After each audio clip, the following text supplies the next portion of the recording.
नमस्कार, आशा है कि आप सब अच्छे होंगे। आज के ऑडियो बुक में आप सभी का स्वागत है। आज का टॉपिक है अस्त-व्यस्त नहीं, व्यस्त और मस्त रहें।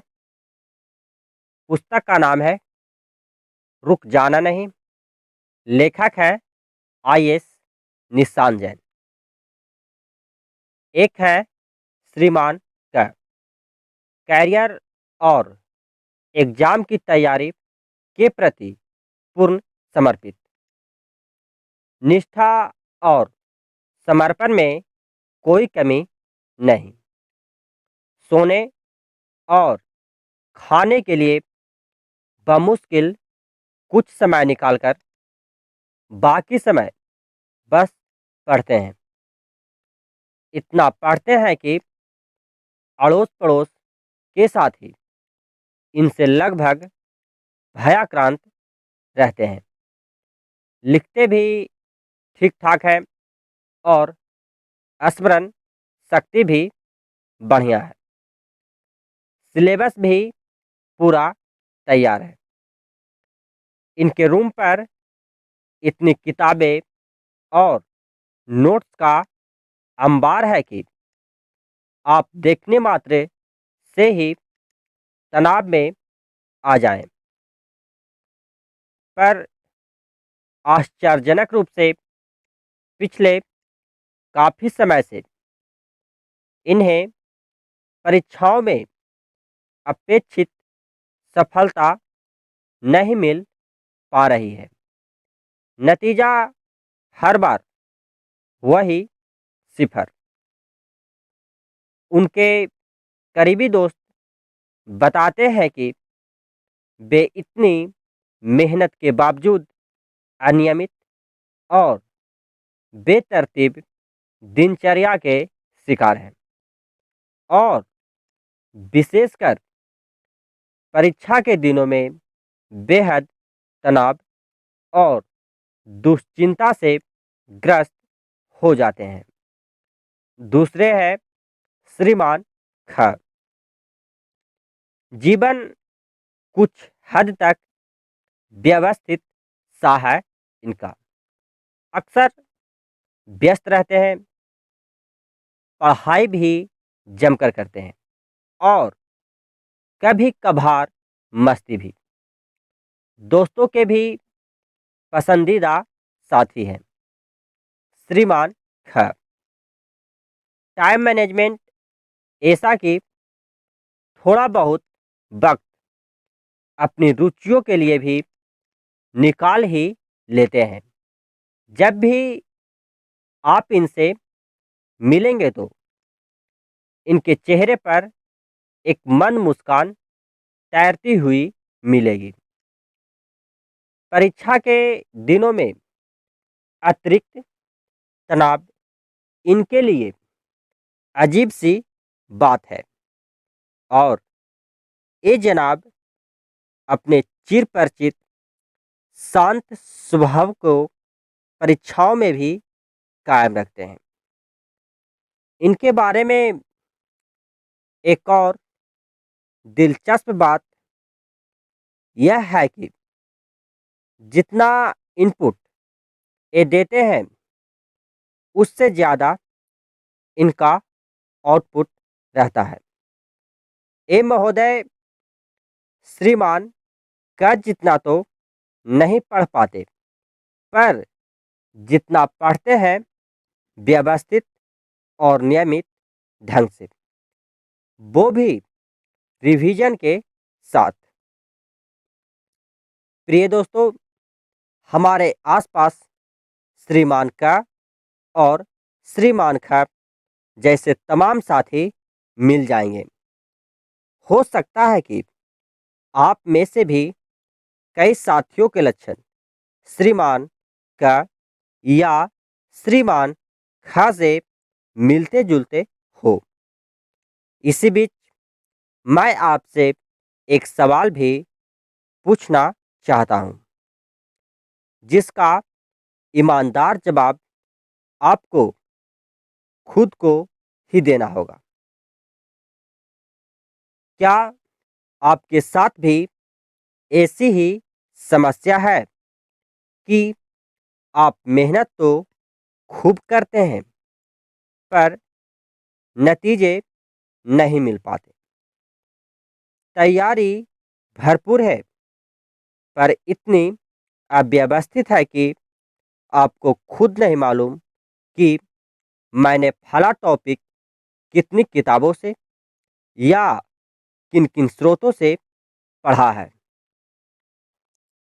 क्या आपको कभी-कभी ऐसा लगता है मेरा अमुक साथी जो मुझसे कम पढ़ता था वह भी परीक्षा में सफल कैसे हो गया? या मैंने जिसे पढ़ाया वही मुझे पीछे छोड़कर खुद चयनित हो गया?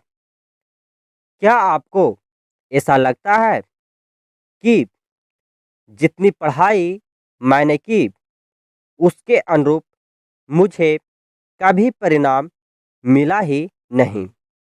या फिर यह महसूस हुआ हो कि मेरी तैयारी में ऐसी कौन सी कमी है कि सफलता मेरे पास आकर भी दूर छिटक जाती है? अगर आपको ये सारे सवाल या इनमें से कुछ सवाल भी मथते हैं तो आपको निश्चित रूप से आत्ममंथन आत्ममंथन कर लेना चाहिए। हो सकता है कि आपका स्थिति श्रीमान क से मिलती जुलती हो सकता है कि आप अस्त व्यस्त तरीके से तैयारी करते हो और अस्त व्यस्त तरीके से ही उसे परीक्षा में लिख कर आते हो।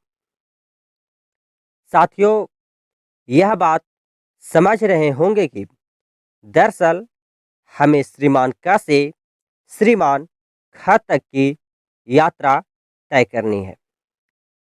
सफलता की राह को जटिल न बनाकर उसे सरल और सहज बनाते हुए सफलता की संभावना को बढ़ाना है और आगे बढ़ते जाना है। आपने समझा कि अस्त व्यस्त तरीके से पढ़ाई और तैयारी के क्या-क्या साइड इफ़ेक्ट होते हैं।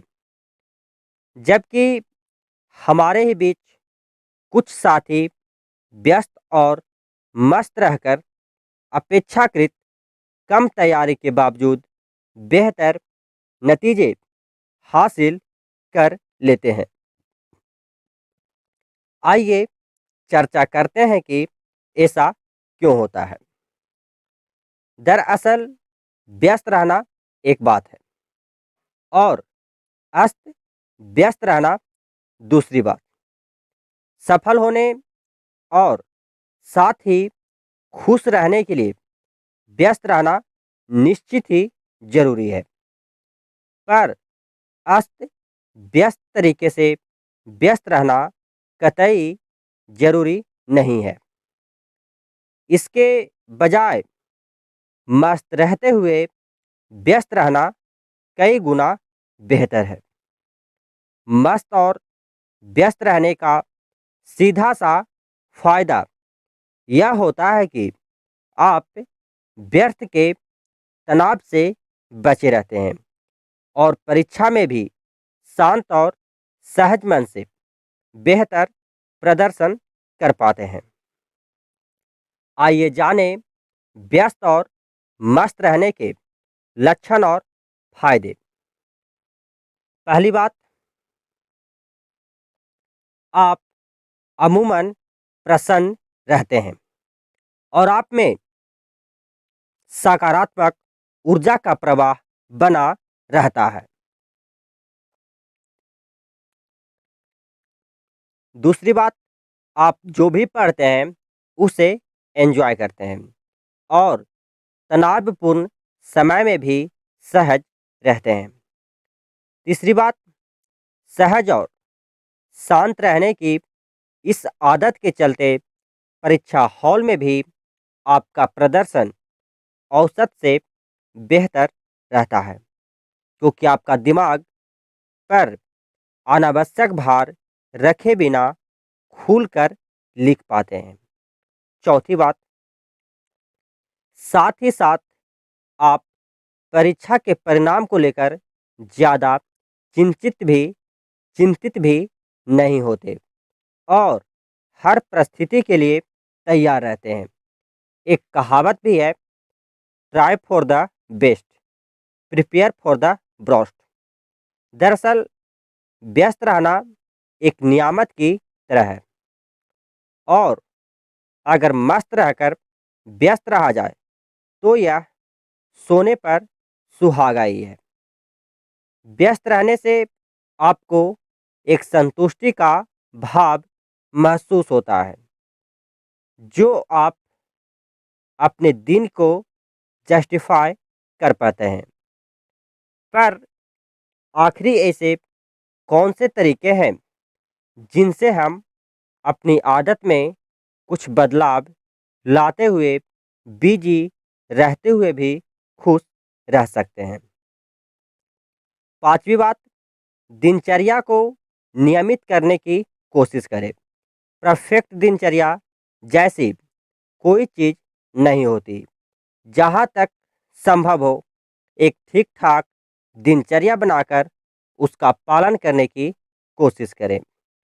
छठी बात, अस्त व्यस्त और अव्यवस्थित रहने की आदत से धीरे धीरे छुटकारा पाएं।